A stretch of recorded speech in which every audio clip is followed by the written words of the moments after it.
오늘은 아브라함의 언약, 믿음과 은혜라는 제목으로 하나님의 말씀을 함께 나누도록 하겠습니다. 따뜻한 낮 시간이 지나면 또 추운 밤 시간이 찾아오기 마련이죠.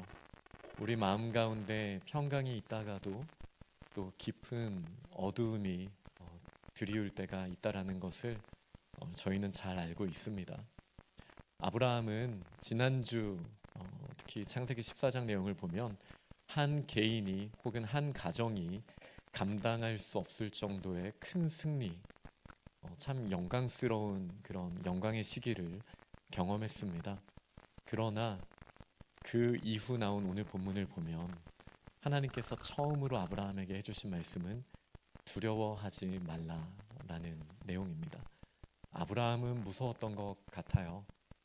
잠깐 이 승리의 기쁨에 취할 수도 있지만 이제 우리가 정신 차리고 보면 내가 무슨 일을 한 거지?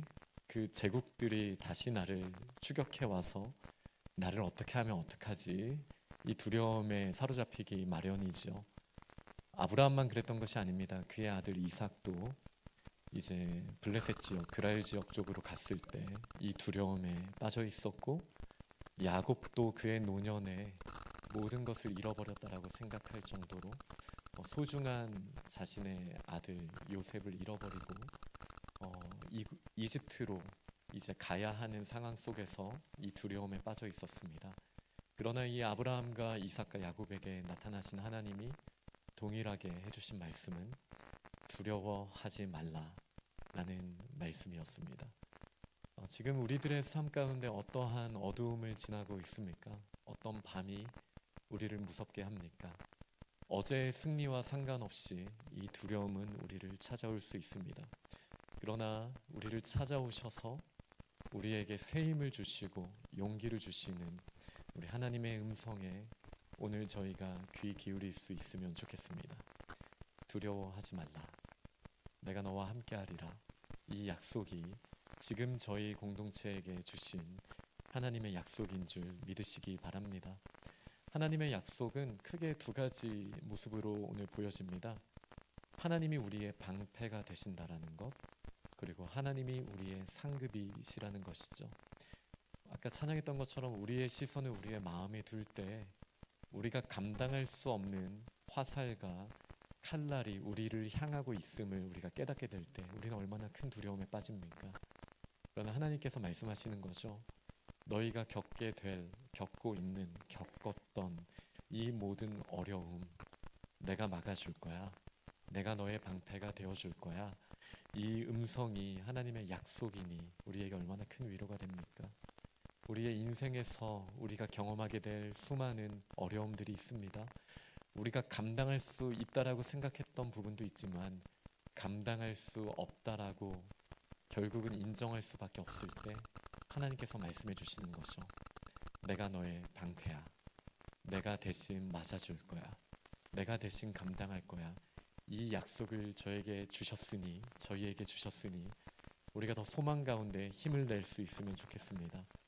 뿐만 아니라 우리의 어려움을 대신 감당해 주시겠다는 이 약속뿐만 아니라 우리의 기쁨, 우리의 열매, 우리의 상급, 이 또한 하나님께서 우리에게 상급이 되어주시고 우리에게 주신다라는 이 약속이 있으니 어려움 가운데 있을 때에도 또 추수의 때가 됐을 때라도 우리가 어떠한 두려움이나 근심, 염려 가운데 있을 것이 아니라 하나님 안에서 허락하신 이 축복의 말씀과 우리를 반드시 지켜주시겠다라는 이 약속이 우리에게 더 소망 가운데 우리에게 힘을 줄 수 있기를 소망합니다. 그런데요, 오늘 이 본문 하나님의 아브라함에게 나타나셔서 이 약속하신 이 내용은요, 아브라함과의 대화로 이어집니다. 창세기 12장부터 하나님과 아브라함의 대화가 기록된 것은 오늘 15장 본문이 처음입니다. 지금까지는 하나님이 말씀하시면 아브라함이 따르거나 안 따르거나 하는 모습으로 보여졌죠. 그러나 이제 오늘의 본문 내용은 대화가 바로 연결됩니다. 이 첫 대화가 그냥 아름답기만 했으면 얼마나 좋았을까요? 그러나 아브라함의 하나님을 향한 원망, 하나님에게 자신의 속마음을 쏟아내는 내용으로 2절과 3절이 이어집니다. 하나님께서 저에게 무엇을 주시겠습니까? 이 표현이 있습니다. 하나님께서 저에게 어떠한 상급을 준다 하실지라도 저에게 상속자가 없는데 그것이 무슨 의미가 있겠습니까?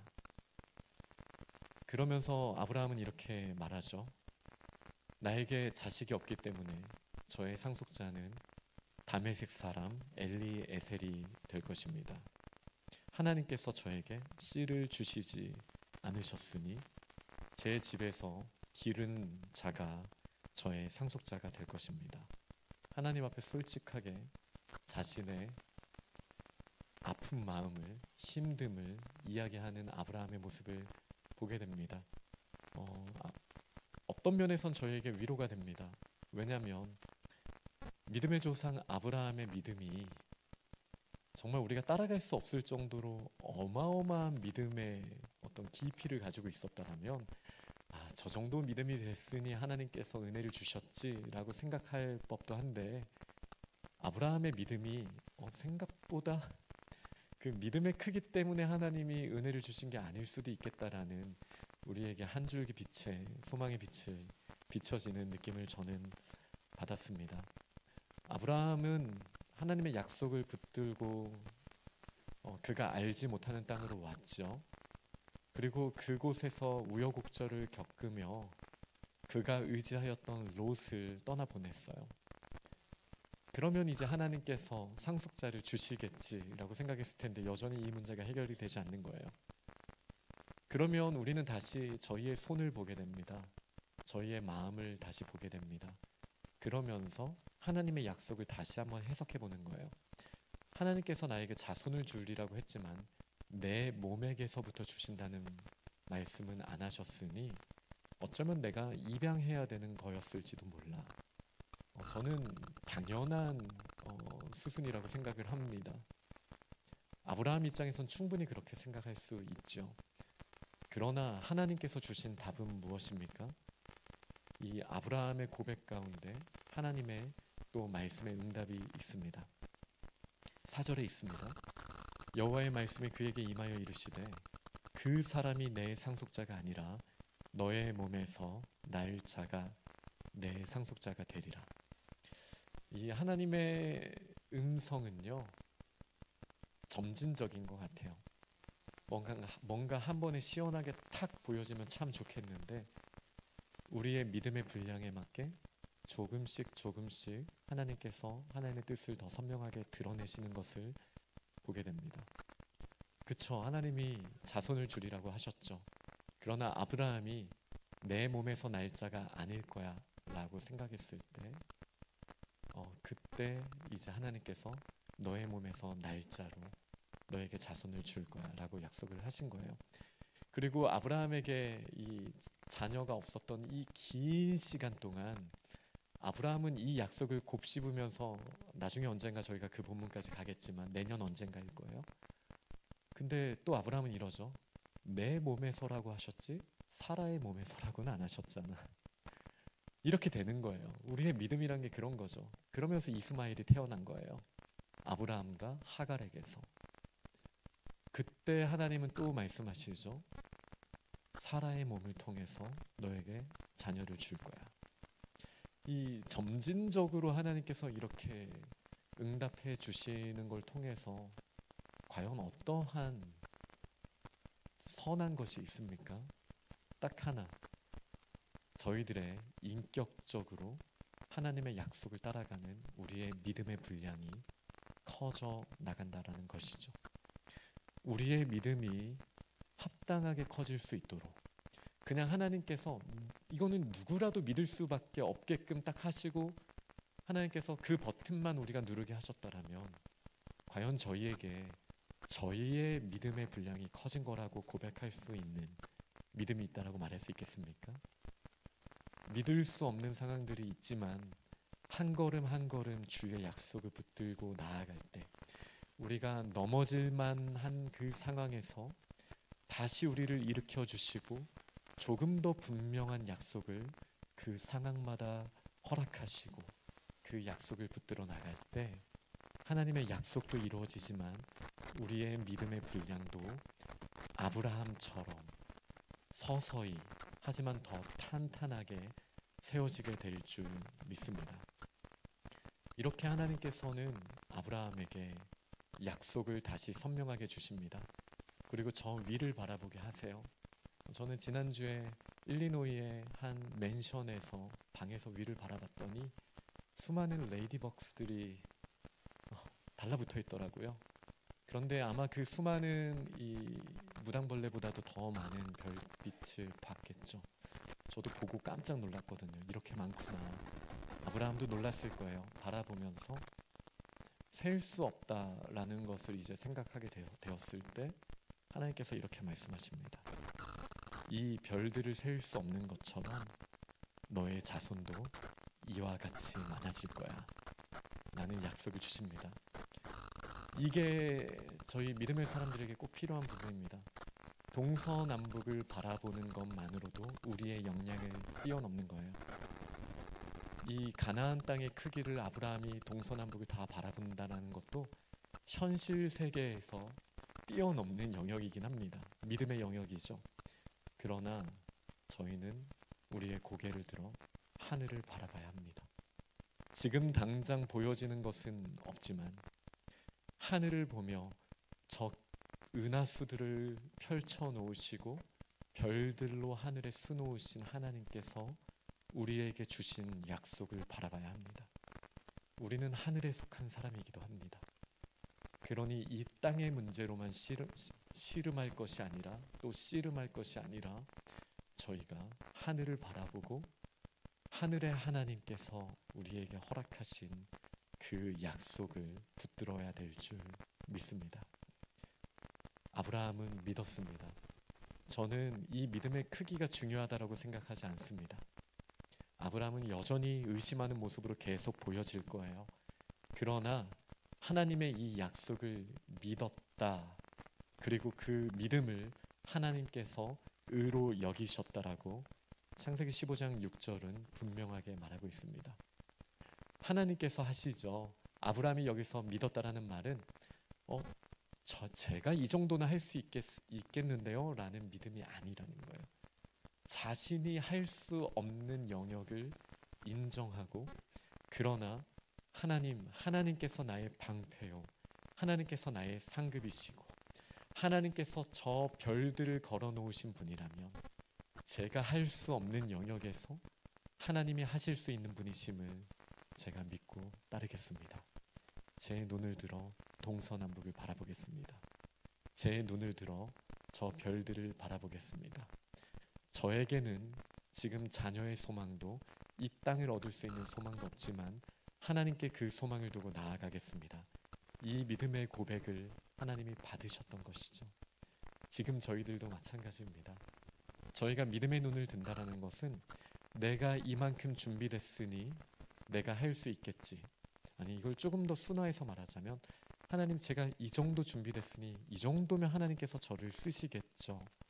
라는 여전히 나를 바라보는 시선을 하나님께 두는 것.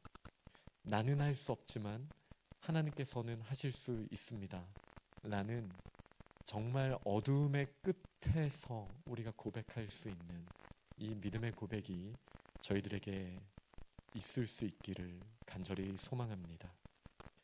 그리고 하나님께서는 아브라함에게 약속을 주십니다. 이 땅을 너에게 주리라. 너의 자손들에게 주리라. 그리고 그 가운데 어려움이 있을 것이라는 사실도 이 자녀들이 애굽에 끌려가서 400년이 넘는 시간을 노예로 있다가 다시 돌아오게 하시리라는 약속까지도 하나님께서 주셨습니다. 그리고 하나님께서는 이 언약에 또 인치시기 위하여 한 언약식을 거행하시는 장면으로 오늘 본문이 이어집니다. 아브라함은 여전히 믿음 없으므로 제가 어떻게 그 약속을 믿을 수 있겠습니까? 라는 질문을 하지만 하나님께서는 몸소 그 약속이 어떻게 진행될 것인지를 아브라함에게 보여주십니다. 또다시 밤이 되었습니다. 이 밤이 되기까지 아브라함은 준비한 게 있죠. 3년 된 암소와 염소 그리고 순양과 비둘기 준비했습니다. 그리고 하나님의 약속대로 큰 짐승들은 절반으로 이제 갈라서 양쪽을 대칭 구도로 펼쳐놓게 되었습니다. 깊은 밤이 되었고 아브라함에게는 여전히 하나님의 말씀을 들었음에도 두려움이 그 가운데 있었습니다. 그리고 오늘 읽은 본문 사이에 있는 12절을 보면요, 해 질 때에 아브라함에게 깊은 잠이 임하였다. 그리고 큰 어두움, 흑암과 두려움이 그에게 임하였다라고 본문이 이야기하고 있습니다. 아브라함은 여전히 두려운 거예요. 그 취약한 상황에서 아브라함이 할 수 있는 건 그냥 잠든 거였습니다. 하나님이 잠들게 하신 것이죠. 아무것도 할 수 없는 상황, 무방비한 상황 가운데 깊은 어두움이 왔습니다. 엄청난 두려움이 왔습니다. 밤에 이 마음의 문제 때문에 잠을 잘 못 이루신 분은 이 어려움이 얼마나 큰지 아마 잘 아실 거라고 생각합니다. 아브라함이 아무것도 할 수 없는 이 순간 어떤 일이 일어났습니까? 이 쪼개어져 있는 동물들의 사체들 사이로 여호와 하나님의 임재가 횃불의 모양으로 지나가게 되었습니다. 이것이 무슨 의미가 있습니까? 이 언약식은 저희는 고대 근동에 남아있는 자료들을 통해서 너무나 잘 알고 있는 내용입니다. 히타이트를 포함해서 고대 근동의 사료들을 봤을 때 이런 언약의 계약식은 일반적이었습니다. 동물들을 죽입니다. 예를 들어 이제 결혼식이라고 치면 동물들을 죽여놓고 절반으로 갈른 다음에 신랑 신부가 그 사이로 지나갑니다. 왜 그렇게 지나가는 걸까요? 서로에게 이렇게 말하는 거예요. 지나가면서 당신이 나에게 이 신실함을 지키지 않는다면 당신도 저렇게 절반으로 쪼개버릴 거야. 이렇게 사랑 고백을 하면서 이제 결혼식을 하는 것이죠. 이 결혼식뿐만이 아닙니다. 나라와 나라 사이에 어떤 약속을 할 때에도 내가 혹은 당신이 이 약속을 지키지 않는다면 당신도 나도 이 동물처럼 절반으로 쪼개지게 될 것입니다. 이런 언약식은 고대 근동에서는 일반적이었습니다. 약속의 권리가 있고 약속의 책임이 있는 것이죠. 그리고 이제 상호적인 책임을 분명히 하기 위해서 이 동물들 사이로 함께 지나가는 겁니다. 그리고 하나님께서는 이 중요한 순간에 아브라함을 잠들게 하셨고 하나님 혼자 지나가셨습니다. 이것이 무슨 뜻입니까? 아브라함이 잘못해도 그 책임을 하나님 홀로 오롯이 지시겠다라는 약속이 있는 것이죠. 이것이 은혜입니다. 하나님이 주신 아브라함에게 주신 이 약속은요, 처음부터 아브라함에게 묶여 있는 것이 아니었습니다. 아브라함이 얼마나 순종하는가, 아브라함이 얼마나 준비되어 있는가, 아브라함의 믿음의 크기가 얼마나 큰가가 처음부터 중요한 문제는 아니었습니다. 아브라함은 이 언약식을 할 때 잠들어 있었습니다. 이 언약식은 하나님의 신실하심에 달려 있었습니다. 이 언약식은 하나님의 사랑에 달려 있었습니다. 그리고 이 언약식은 아브라함이 잘못해도 하나님께서 책임지신다라는 하나님의 은혜에 달려 있습니다. 하나님께서 방패가 되어 주신다고 약속하셨고 예수 그리스도의 십자가가 이해가 되는 것이죠. 왜 예수 그리스도께서 십자가를 지셔야 했습니까? 우리에게 쏟아져야 하는 죄의 결과가 그분의 십자가 위에 쏟아져야 했기 때문입니다.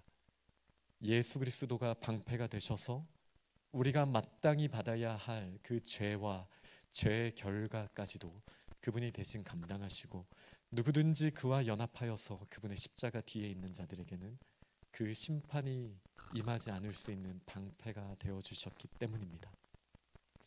아브라함이 같이 지나갔다면 아브라함과 아브라함의 후손이 잘못을 했을 때 그들에게 이 심판이 쏟아졌어야겠죠.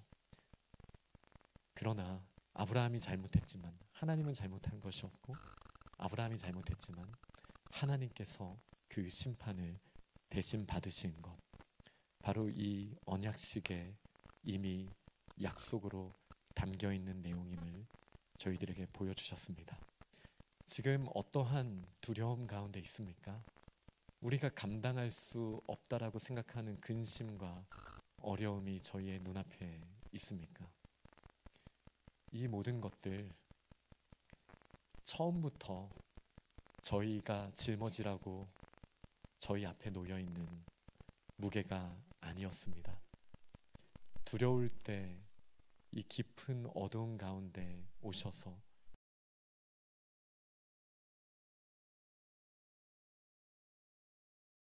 죄의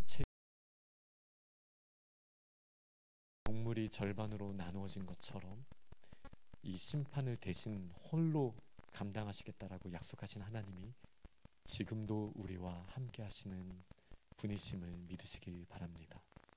하나님께서 우리에게 말씀하십니다. 두려워하지 말라.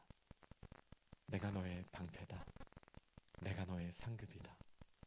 이 약속을 붙들고 믿음으로 승리하는 우리 귀한 하나님의 권속들이 다 되시기를 축원합니다.